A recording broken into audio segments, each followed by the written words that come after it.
संगमनेर येथील मेडिकल हॉस्पिटलमध्ये दाखल असलेल्या रुग्णांच्या पत्नीची 4 तोळे वजनाची सोन्याची पोत अज्ञात चोरट्यांनी लंपास केल्याची घटना गुरुवारी सकाळी उघडकीस आली आहे।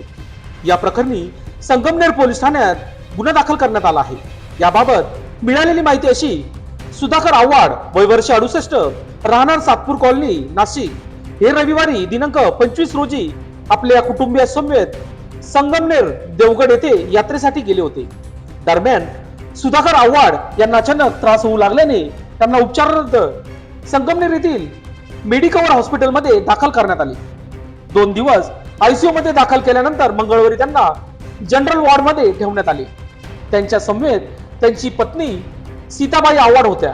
दरम्यान बुधवारी रात्री 10 वाजेच्या सुमारास जनरल वॉर्ड मध्ये आव्हाड दाम्पत्य झोपी गेले। झोपण्यापूर्वी सीताबाई आव्हाड यांनी त्यांच्या गळ्यातील 4 तोळे सोन्याची पोत काढून ठेवली होती। सकाळी उठल्यानंतर पोत जागेवर नसल्याचे लक्षात येताच त्यांनी पोलिसांना पाचारण केले। वरिष्ठ पोलीस निरीक्षक भगवान मथुरे यांच्या मार्गदर्शनाखाली पोलीस हवालदार करपे, शिरसाट, थोरात यांनी घटनास्थळी धाव घेत पंचनामा केला आहे। हॉस्पिटलमधील संशयितांना चौकशीसाठी ताब्यात घेतले आहे। या घटनेचा पुढील तपास पोलीस निरीक्षक मथुरे यांच्या मार्गदर्शनाखाली सुरू आहे। लोकशास्त्र न्यूज साठी बंटी आढाव, संगमनेर।